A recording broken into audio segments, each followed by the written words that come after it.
avuto la grande fortuna di poter incontrare Umberto Eco e quindi ho cominciato a interessarmi di semiotica e di filosofia. Papà era un grande specialista nei tessuti couture, eravamo bravissimi a fare il rosso di Valentino. In quegli anni la moda invece stava cambiando. Si affaccia un certo signor Armani e non usa più quei tessuti lì, dà un cambio culturale epocale alla moda. Papà non aveva quella cultura tessile lì, ci furono 2 o 3 anni di contrasti molto forti tra me e lui. Un giorno si incazzò così tanto che mi diede le chiavi della fabbrica. Fai tu.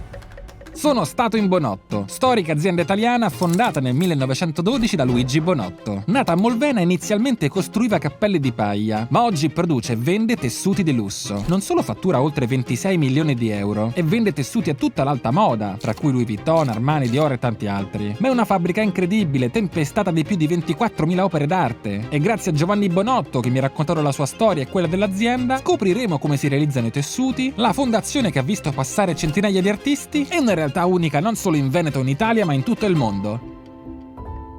Mio papà da ragazzo giocava a scacchi con Marcel Duchamp e giocavano a scacchi senza gli scacchi, quindi giocavano a memoria, lettere e numeri, come dire A1, B6, C4. Duchamp insegnò una lezione che mio papà non dimenticherà mai più, e che è quella che la vita coincide con l'arte. L'opera d'arte è vivere la vita. Allora mio padre, che usciva da una famiglia di imprenditori dei cappelli di paglia, e il cappello di paglia in quegli anni era un articolo che non funzionava più, cominciò a intrecciare i fili invece che la paglia, e oggi Bonotto è una fabbrica tessile manifatturiera. Dietro ci sono 20.000 metri di impianti industriali, tutto un mondo di cose che mio papà metteva insieme, quindi l'entrata degli affari, che è questa, l'SPA, l'entrata degli artisti, che invece è questa, e gli artisti hanno cominciato e si mescolavano dentro a lavorare con noi. Gli artisti venivano quasi a disturbarci con la loro bizzarria. Sono stati a oggi 331 visite di artisti che hanno lavorato dentro la fabbrica e hanno prodotto un corpus incredibile. 4 di questi artisti, che hanno cominciato ad arrivare dal 1970, sono diventati leoni d'oro, il massimo di riconoscimento per un artista. Quindi questa è l'entrata dell'azienda, della Bonotto Sì. SPA. Il primo ricordo che si accende nella memoria è quello di Yoko Ono, che veniva qua, io avevo 5-6 anni, insomma, e per me interagire con un ragazzo con gli occhi a mandorla era veramente una cosa incredibile, anche perché a pranzo magari si mangiava tofu, soia e seitan, tutti cibi che per un bambino di 6 anni erano delle sorprese di gusto, ma delle sorprese non piacevoli. Mi ricordo le boccacce schifate che facevo a mangiare certi gusti orientali. Che dire, Giovanni non è l'imprenditore medio e non è il classico supercazzolaro. Non parla d'arte per fare il figo, ma perché è uno che in questo contesto ci è cresciuto, in una famiglia che dà la stessa importanza sia all'arte che al fare azienda. Questa è l'entrata della fabbrica. Allora, per esempio, ci accoglie un lavoro di Nanjun Pai, che è il papà delle video art, e questo è uno sconvolgimento incredibile. Questo è il giocatore di baseball. Il suo intento era quello di dimostrare che anche il tubo catodico è una tela. Moltissimi artisti che sono stati qua erano dei rivoluzionari, perché hanno cambiato il supporto per l'arte contemporanea e l'arte cominciava a diventare performativa, cominciava a diventare azione. Ecco che dentro la fabbrica trovavano l'officina e quindi avevano gli assistenti gratuiti. Mio papà diceva al fagnalameria piuttosto che all'elettricista di aiutare gli artisti, e qui c'è stato il primo grande incontro litigiosissimo tra la fabbrica e gli artisti. Venivano i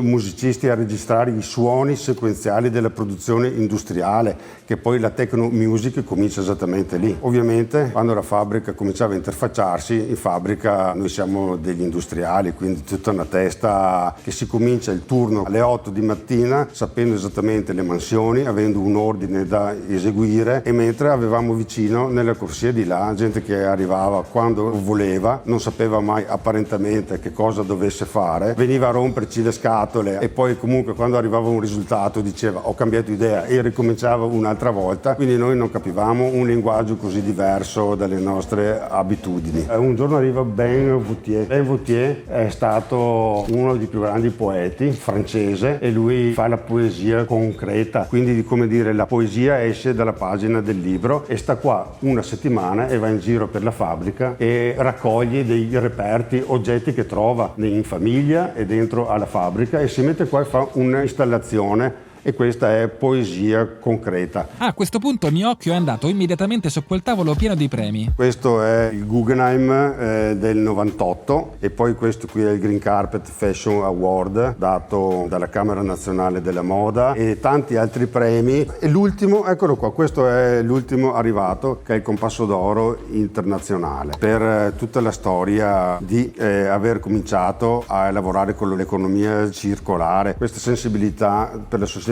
comincia più di 15 anni fa e nasce da un artista, Gustav Metzger, persona incredibile, viene a fare una residenza e sta qui un mese e abitava con noi e quindi alla sera stavamo sempre insieme e cucinava lui, ha voluto cucinare ogni sera. Alla fine ci consegna come opera d'arte il sacchetto con tutta l'immondizia che aveva prodotto durante la residenza. Fino a qui Bonotto sembra più una galleria d'arte che una vera azienda, per cui andiamo a esplorare i vari reparti della fabbrica. Questa la chiamiamo la sala dei campioni. Un giorno Yoko Ono chiede che cosa capita dentro questa stanza ed ecco che appunto le raccontiamo che qua arrivano i clienti, i nostri clienti sono designer della moda, toccano i tessuti, immaginano cosa possono fare, sognano il loro prodotto. Ha voluto fare un site specific di che cosa capita dentro alla stanza. Ah, è proprio suo? Sì. Oh, wow! Yoko Ono e mio papà avevano un rapporto speciale,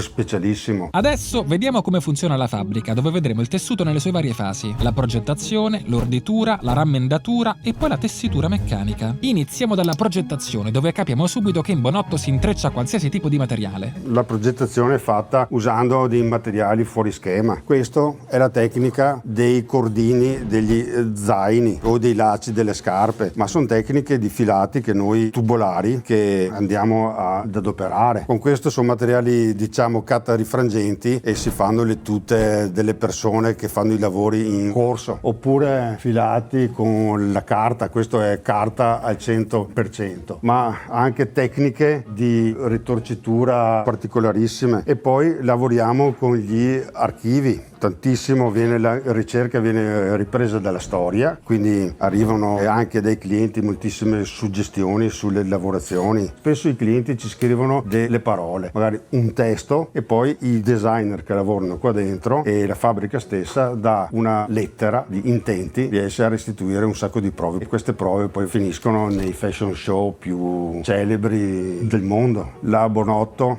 fattura metri, vende tessuti, ma in realtà fatturiamo metri, ma è una sorgente creativa. Ecco, siamo diventati anche noi un piccolissimo artista. Arrivano tutti i nostri clienti durante il giorno, ci fanno fare le cose, i colori speciali, facciamo tutti i fili speciali. In questi tavoli ci costruiamo i fili, sono tutti fili di una complessità, per esempio, guarda, il marmo. Cioè voi prima fate i fili? Prima ci costruiamo i fili, questi sono e poi l'intrecciato. Pezzi di marmo infilati dentro nel filo. L'Italia ha una capacità manifatturiera che è commovente e attenzione che questa capacità manifatturiera delle persone che fanno veramente funzionare le macchine come di piccoli artisti, io l'ho vista solo in Italia. Ecco, vedi, poi in questa stanza nascono i disegni. Certo. E i disegni poi diventano stoffa, tessuto. Questo è dove nasce il camouflage, che quando Pharrell Williams diventa direttore di Vuitton, direttore artistico, questa è la versione invernale del camouflage che poi lui si presenterà alla stampa in sfilata con questo. Bello questo. Ogni settimana questo muro cambia, sono tutti filati che ci costruiamo noi. Questo è per fare una delle cose che ci è stato chiesto, di dire voglio i quadri del puntinismo, quindi tutti i dipinti di Seurat. E allora certo. Il puntinismo, vedi, diventa, questo è un filo puntinista e questo invece è un filo puntinista con più colori. Il mio vero lavoro, tutto il giorno siamo qua a grattarci la testa e a pensare come fare. Queste sono tutte poi prove che vedrete tra un paio di mesi nelle sfilate. Non si può dire di chi? No. E questo è un cappottino di puro mohair puntinista. Mentre tanti pensano agli imprenditori provinciali come formichine industriose senza cultura, Bonotto sfata questo mito rendendo creatività e cultura beni di consumo quotidiano e dove delle idee creative elaborate si trasformano anche in linguaggio tecnico. Questo è l'ufficio della produzione. Questo è un altro pezzo importante. Sono delle opere di un grandissimo poeta visivo newyorkese, si chiamava John Giorno. Queste tavolette arrivano qua 40 anni fa. Guardate oggi la macchina del caffè, dopo 40 anni, è arrivata alla stessa soluzione grafica. E allora qui capisci come l'arte contemporanea sia veramente Anticipatoria, sì. un pozzo di sensibilità. E poi però le cose le mettiamo a terra perché siamo un'impresa che fattura.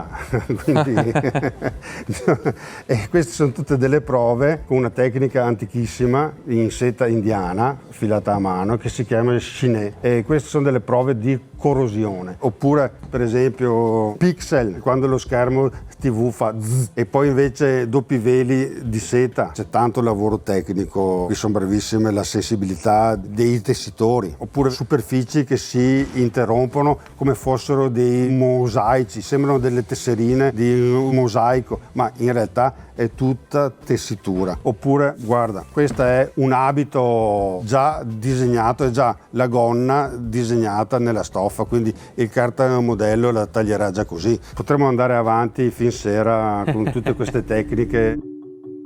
Stiamo entrando nel reparto dei campioni che poi vanno destinati e partono nel mondo. Queste sono le 4 tavole della legge, le chiamiamo noi. Sono i perni dove ogni giorno cerchiamo di ricordarceli, perché abbiamo iniziato tanto tempo fa l'economia circolare, quindi il riciclo delle fibre, della biodegradabilità, ma poi anche a spiegare ai clienti che per esempio la lana è una materia biodegradabile incredibile.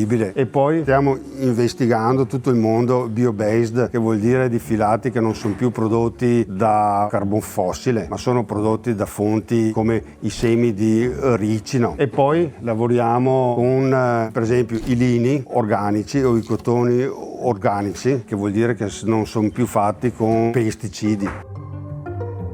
Ecco, vedi, questo viene mandato nell'ufficio stile del cliente e questo è il nostro numero, la nostra patente di cotone organico, quindi Global Organic Textile Standard. E questo è un certificato dove noi attestiamo che è un cotone che proviene da coltivazioni organiche. E il numero è fondamentale, si può guardare la filiera, quindi andiamo fino al coltivatore, si può andare fino all'origine del raccolto. Questi sono tutti campioni, eh? Questi sono tutti i campioni che vanno agli uffici stile. Per esempio, guarda, questo è FSC, proviene da foreste industriali, dove si abbattono degli alberi che però vengono rimessi ciclicamente. Questo per esempio è un'altra certificazione, RVS, Responsible Wool Standard. Tosare le pecore per ottenere la lana è un lavoro che l'uomo fa da sempre. Spesso con le forbici si tagliavano anche pezzetti di carne, insomma, e quindi era anche un lavoro dove l'animale poteva soffrire. Tu questi certificati per gli animali come RWS certifica che ci sono degli ispettori che stanno attenti che l'animale non soffra, ma come soprattutto che non ci siano bambini al lavoro, che ci sia uno stipendio, una paga ben retribuita, una paga onesta. Adesso entriamo nel magazzino materie prime. Qui ci sono i filati. Questo è un altro certificato, questo è il Responsible Mohair Standard. Il mohair è una capra. Anche l'alpaca vedo qua. Eccola qua, sì. Invece l'alpaca è un camelide, è un animale molto diverso. Questi sono i cotoni e i lini organici. Questo invece è il certificato dei poliesteri, delle plastiche che sono riciclate. Guarda, magazzino filati è pieno di opere. Fu anche emozionante quando le opere arrivarono e le persone che lavorano qua erano anche un po' preoccupate, perché se quando sposto le casse per sbaglio abbatto un'opera d'arte, cosa guarda, non so rispondere. Ma se quando sono in ferie qualcuno rovina l'opera d'arte della mia figlia, non sapevamo rispondere neanche lì. Ma quanto costa le opere? Beh, costano 1, 10, 100. E la cosa ma tutti questi soldi qua, ma perché non li mettete nelle vostre case? E papà rispose con la sua normalità. Allora sono qua che vivono con noi e le opere d'arte ci aiutano ad avere sempre la voglia di reinventarci il modo di tessere l'intessibile. Quante sono in tutto? 24.000. 24.000 opere? Sì. Porca miseria. Ma di più, perché in realtà anche l'altro giorno ne sono arrivate 8 di nuove, perché ci sono le donazioni. Poi tutto questo nel 2013 diventò Fondazione Bonotto per gestire tutto il traffico, perché cominciavano un sacco di prestiti. I musei di tutto il mondo cominciavano a venire da papà a chiedergli in prestito le opere. Ah, avete un archivio online? Sì, tutto quanto è stivato nel sito. Papà volle che il sito fosse accessibile a tutti, quindi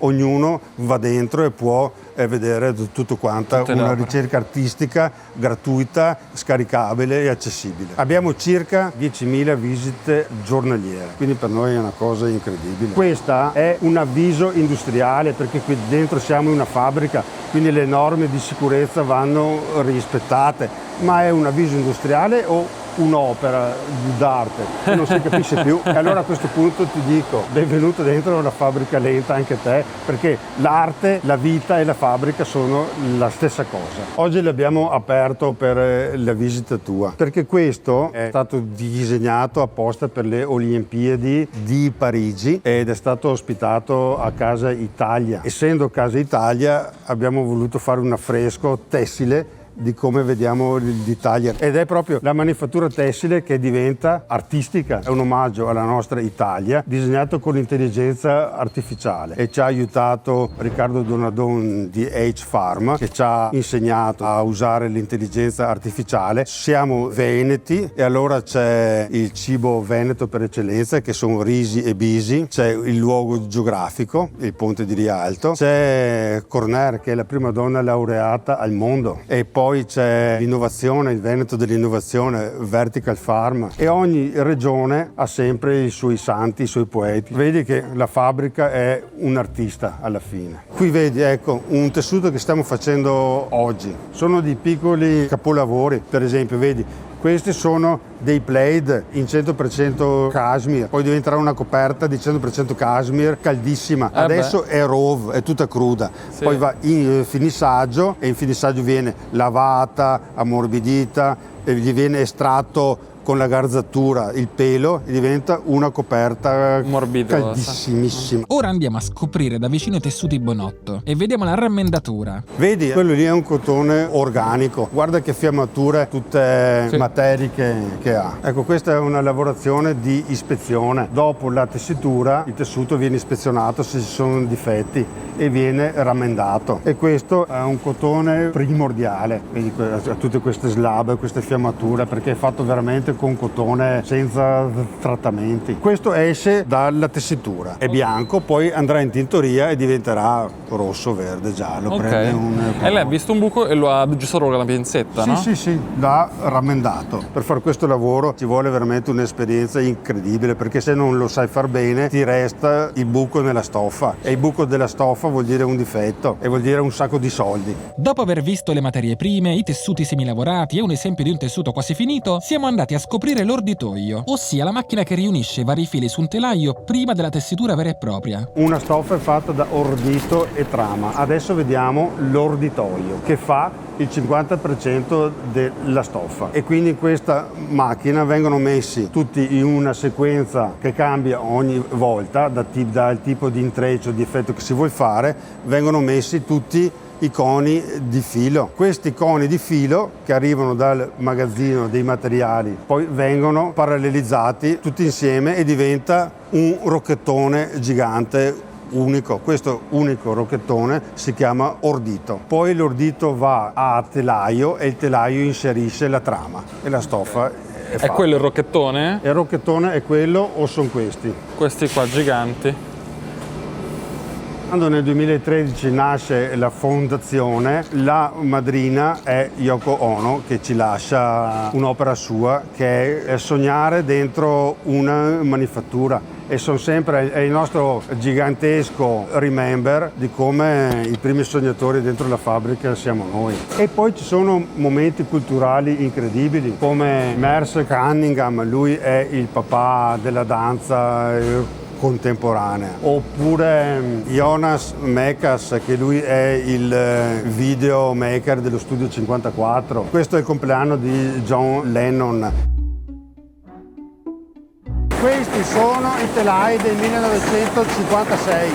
Dato che il rumore qua era fortissimo, vi riassumo io quello che mi ha detto Giovanni. L'abilità di queste macchine degli anni 50 è che, pur essendo meccaniche, riescono a fare intrecci incredibili e che tutti gli aghetti che vedete possono essere regolati a mano, al contrario dei macchinari moderni, permettendo quindi di avere un controllo maggiore sulla trama del tessuto. Questa era la fabbrica di cappelli di paglia, l'ultimo campionario che ci resta. Vorrei farti vedere la raffinatezza che a inizio 1900 c'era nella costruzione dei cappelli di paglia, che poi è veramente tenero che la fabbrica si descrivesse in francese. Poi io penso che si siano anche inventati Vicence, ma per darsi un tono. Darsi un tono. Ecco, poi questo è un mondo che oggi non c'è più e allora papà ha cominciato a intrecciare i fili. Bonotto nasce da qua. A quel punto però ero troppo curioso di conoscere la storia e il passato di Giovanni Bonotto, per cui ho fatto qualche domanda, come al solito partendo dalle origini. Tu da bambino volevi fare questo lavoro? No. Cosa volevi fare? Il calciatore. Molto bene. E poi ho scoperto che ero un brochissimo e allora ho deviato e ho avuto la grande fortuna di poter incontrare Umberto Eco e quindi ho cominciato a interessarmi di semiotica e di filosofia. A un certo punto mio papà Luigi ha preso il fuoco di Sant'Antonio, l'azienda andava molto male, si separò da mia mamma e quindi l'unica cosa che io potevo fare era aiutare mio papà a portare la valigia e a accompagnarlo. Quindi andavamo dai clienti insieme. E ho cominciato a fare bellissimi viaggi in tutta Italia e dopo un paio di viaggi insieme facevo i miei commenti. Ma hai visto, siamo andati a trovare quel cliente lì, ti ha risposto così, ma perché non fai un prodotto un po'? E ha cominciato un dialogo e allora per aiutare un papà in difficoltà poi mi sono avvicinato alla fabbrica, ma non l'ho chiesto io, non l'ha chiesto lui, è stato un mutuo soccorso. Mentre tuo fratello era già centrato su quello? No, lui era più piccolo, allora intanto sono arrivato io, poi lui ha finito l'università. Tu l'hai fatto l'università? Sì, appunto, il DAMS, che è discipline, arte, musica e spettacolo, era un esperimento culturale incredibile. Dunque, quando sei entrato nell'azienda, quanto è passato prima che tu la prendessi in mano insieme a tuo fratello? Questa è una bellissima storia, perché un papà, diciamo, anche se culturalmente è stato un visionario di una sensibilità incredibile per l'arte contemporanea, nel lavoro di imprenditore era molto focalizzato nel sapere del suo lavoro, nel know-how esperienziale e nella tradizione del suo lavoro. E in quegli anni la moda invece stava cambiando. Lui era un grande specialista nei tessuti couture, perché in quegli anni Ungaro, Dior, Valentino, c'era tutto un sistema di abbigliamento che voleva certi tipi di materiali. In quegli anni invece si affaccia un certo signor Armani che dà una scombussolata alla moda incredibile, quindi da un sistema di fare gli abiti che era strutturato, Giorgio Armani svuota il capo dell'abbigliamento, lo destruttura e ha un successo incredibile e quindi c'è bisogno di una nuova generazione di materiali, anche colori diversi. Noi eravamo bravissimi a fare il rosso di Valentino, per esempio, o le flanelle bellissime, raffinatissime, e invece Armani non usa più quei tessuti lì, dà un cambio culturale epocale alla moda. L'azienda era un veliero con le vele che non avevano vento e stavamo perdendo anche il vento di Armani, che invece aveva cambiato la moda perché papà non aveva quella cultura tessile lì. Invece in quel momento era la mia cultura. Venivo da un'esperienza culturale completamente diversa, ma avevo l'attrezzatura culturale, il profumo del mio tempo e quindi cominciai subito, velocemente, a contrastarmi con papà. Inventavamo delle soluzioni tecniche e lui diceva: ma no, non si può, i tessuti vanno fatti così, non vanno fatti colà, guarda che lì succede un disastro. Ci furono 2 o 3 anni di contrasti molto forti tra me e lui. Papà aveva 55-56 anni. Un giorno si incazzò così tanto che mi diede le chiavi della fabbrica. Fai tu. fai tu. E lì ebbe un coraggio incredibile che un papà importante come lui fece un passo indietro. Allora, per non ammazzare suo figlio, si allontanò lui e si dedicò a tutta la fondazione, alla costruzione della collezione di arte contemporanea. Lasciò la mia mamma però a guardare i conti, quindi io avevo il falco che da lontano guardava tutte le cazzate che facevo, e devo dire che di cazzate ne ho fatte incredibilmente tante. I primi tempi sono stati esattamente molto difficili, anche il management che c'era qua, quando papà decide di dare così il passaggio del testimone, c'è subito una reazione del management importante e tante persone hanno dato le dimissioni. E allora, non sapendo niente tecnicamente del lavoro della tessitura, abbiamo 2 stabilimenti, uno che si occupa a Schio di fare la tintoria e il finissaggio, e qui invece è il cuore dove si fa la progettazione e la tessitura. E quindi mi sono costruito, e ancora oggi ci sono e li frequento, un appartamento dentro la tintoria, ed ero un ragazzo che viveva di notte dentro una fabbrica da solo e avevo una brandina con un frigo. Alla sera andavo a mangiare in trattoria, e però così quando si aprivano le prime caldaiate dei colori, che cominciava la tintoria alle 5, ero lì. Quando io chiedevo le innovazioni che sentivo nel cuore ma non sapevo come fare, i tecnici mi rispondevano non si può fare. E invece bisogna inventarsi un modo. E allora io andavo lì e dicevo come non si può fare? Allora mi sono costruito l'appartamento dentro la tintoria, perché così al primo mattino ero lì presente a guardare come non si può fare, e se facessimo così, e se facessimo quella, e lì pian pianino la fabbrica ha cominciato ad avere una innovazione. Ancora oggi abito dentro qua la fabbrica.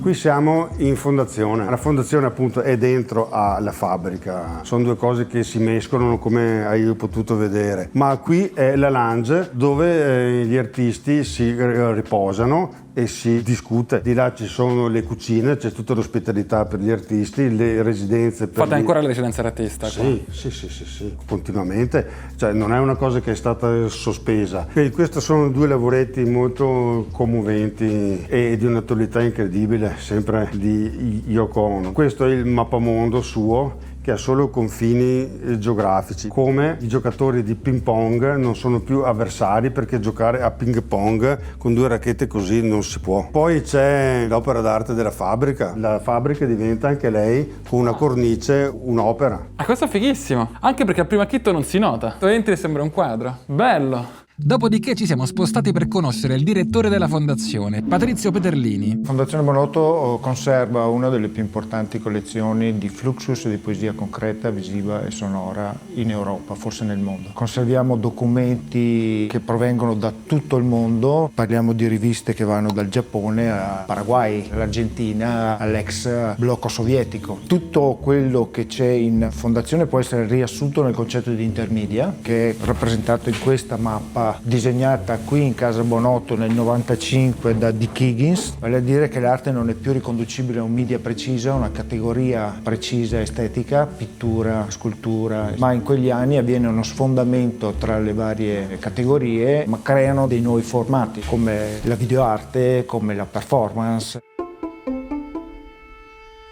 Adesso tocchiamo 2 libri che fanno parte della storia della cultura italiana. Questa è la prima edizione fatta nel 1912 del Manifesto Futurista. Questo è un libro che cambierà l'arte. La parola non è più legata solo al significato scritto, ma la parola per la prima volta si vede, diventa grafica. Nel 2006 questa carta sarà un credito per un'opera di Eric Andersen. Gran parte delle opere che hai visto in fondazione sono frutto di 2 filoni, diciamo. Uno è la relazione d'amicizia con la famiglia degli artisti, che hanno creato opere come questa, dove Eric Andersen si fa dare la carta di credito da Luigi e gli dice: questa carta di credito varrà una mia opera nel 2006, si proiettano nel futuro in uno scherzo, perché Eric Andersen non ha mai guadagnato grandissime cifre con le sue opere, no?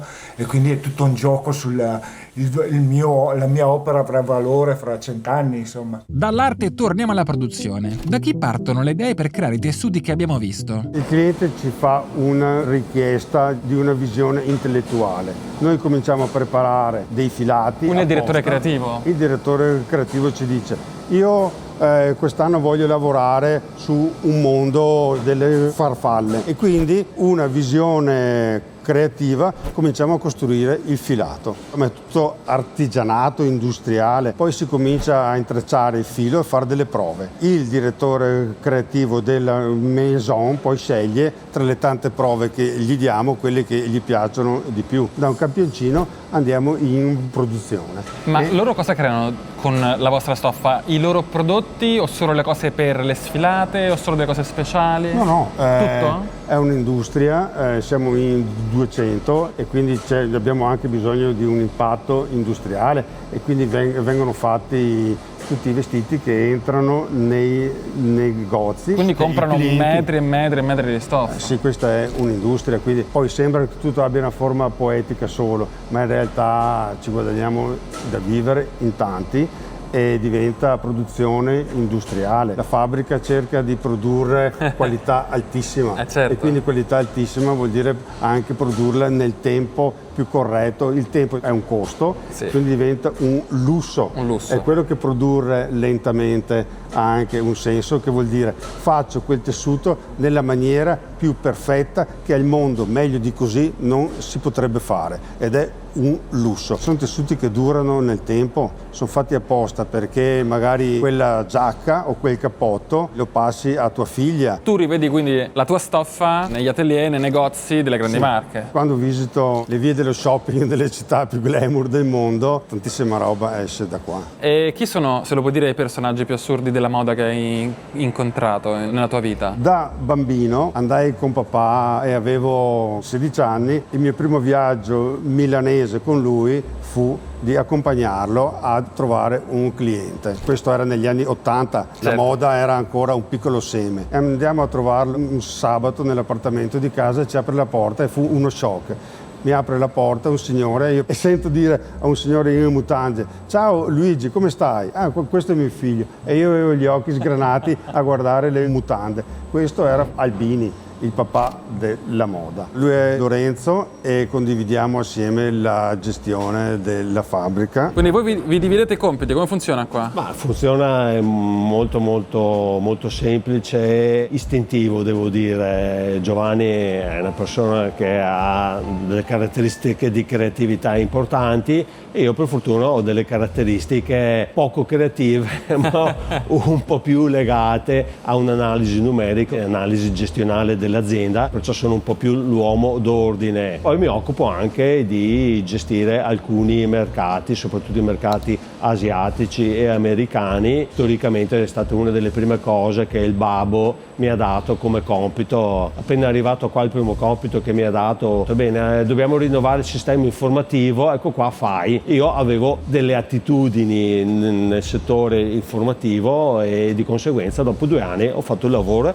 Finito quel primo passetto mi ha detto: adesso prendi la valigia e vai a aprire 2 nuovi mercati, il mercato cinese e il mercato russo. Vai a vendere. Vabbè, ma da dove inizio? Bah, inizia da Hong Kong, dopo da lì, da Cina dietro, provo ad andare dietro a vedere cosa succede e da lì ho fatto. Voi quanto vendete in Italia e quanto all'estero? Beh, oggigiorno il nostro mercato italiano rappresenta il 55%. Siamo ben posizionati sui mercati, soprattutto francese, americano e il mercato asiatico. In passato, oggigiorno no, ma in passato è stato sempre un mercato molto importante, per noi rappresentava quasi il 20% del mercato asiatico. 15% Cina, Giappone e Corea in modo particolare. Oggigiorno nel settore tessile il mercato cinese non è più il mercato di qualche anno fa. In Cina c'è stata un'evoluzione molto interessante negli ultimi 5 anni. L'online ha sfondato. Nel mondo lusso, premium e lusso, i grandi marchi che possono essere Maris Frog, che possono essere LSA, che possono essere Ports, gli storici nati negli anni 80, 90 e 2000, l'online li ha frizzati e sono tutti gli influencer, hanno avuto la possibilità di crearsi il loro piccolo marchio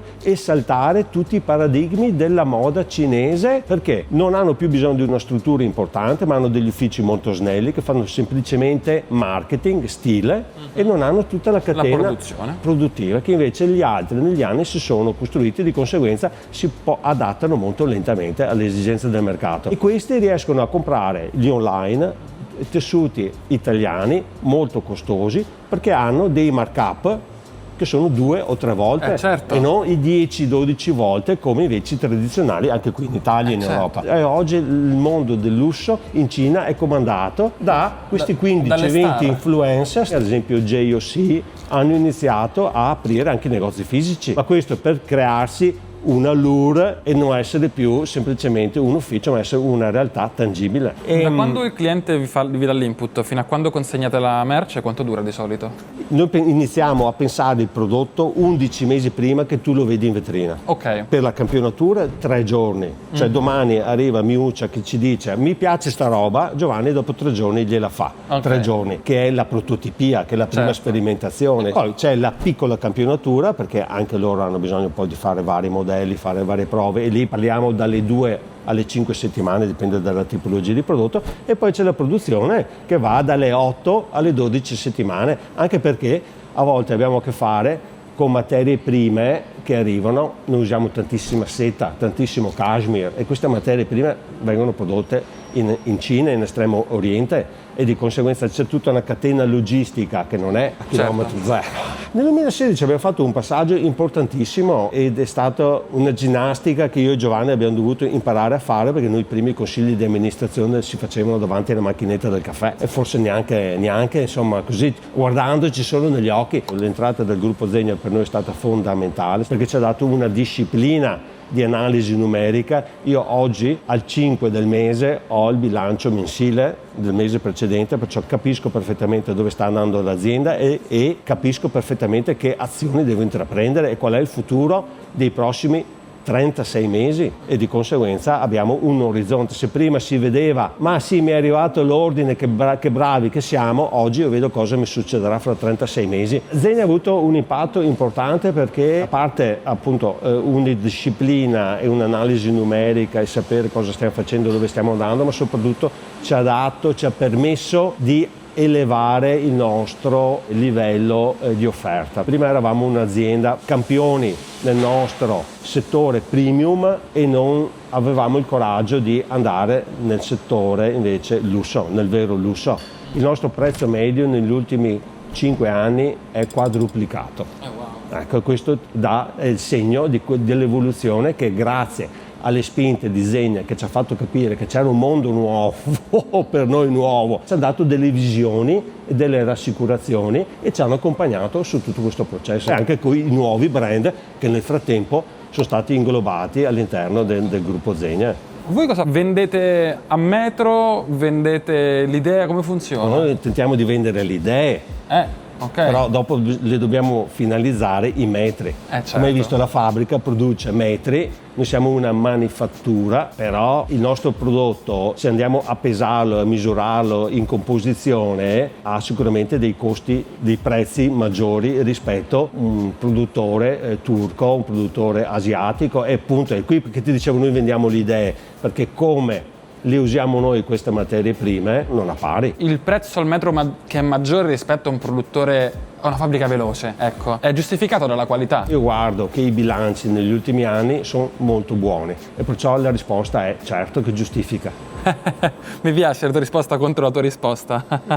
Due fratelli estremamente complementari, cioè posso dire siete stati fortunati, Sì. Perché è come se vi foste sdoppiati in 2 competenze fondamentali per un'azienda, cioè specialmente nella moda, no? Cioè la colonna creativa e la colonna dei bilanci. Alcune volte il problema è che diventano alcune aziende troppo numeriche, no? Oppure tu hai l'artista ma poi manca la concretezza, in questo caso è fighissimo. Questa è la sala del CDA, bella. Intanto volevo farti vedere il tavolo. Il CDA si riunisce in questa stanza. Questo è il ritratto della famiglia Bonotto. Il ritratto è un'opera d'arte fatta da Milan Knizak, è artista ceco, e prende gli oggetti che trova in casa, quindi prende le scarpe del papà, una scarpa della mamma, la tastiera del computer della mamma, gli gnomi che avevamo in giardino, i giocattoli di mio fratello e i miei. Trova tutte le cose di uso comune e ci fa il ritratto. Da qua comincia le decisioni della fabbrica. Poi c'è una cosa curiosissima: quando i toni si alzano, il bandus, ognuno è autorizzato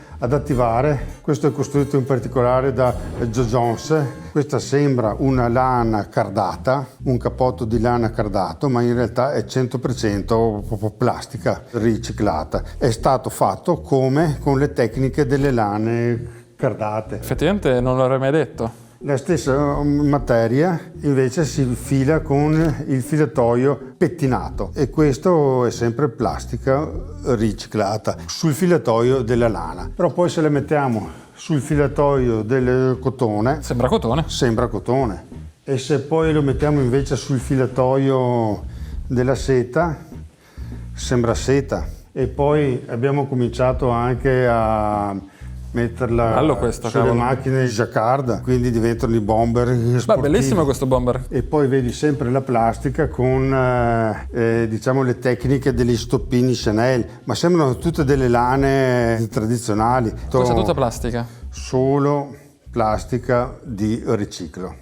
Pazzesco. Come vedete, questa è un'azienda un po' anticonformista e per questo tante volte ha rischiato di chiudere i battenti. Il momento più difficile coincide nel 2008 con la cascata di Brother Lehman e le commesse cominciano a chiudere e a finire. Abbiamo cominciato ad avere una paura importante, abbiamo fatto delle riduzioni di personale importanti. Mio fratello era arrivato già in azienda. Ci sospendemmo per 2 anni lo stipendio, io e lui e mamma, quindi quello è stato anche un momento familiare, aziendale, dove eravamo sconfitti. E in quel momento lì poi come nasce Fabbrica Lenta, in quel momento dove ci accorgiamo invece che in fabbrica sapevamo fare un casino di robe, che è quell'attitudine diciamo italiana, soprattutto di questa fascia dove ci sono le mani intelligenti dentro le fabbriche, che sono quelle cose che si inventano i processi, le modalità di risolvere un problema manifatturiero. Alla fine avete preso Armani come cliente ai tempi? Sì, O vi è scappato? sì. Non vi è scappato? No, Quindi l'hai conosciuto? Sì,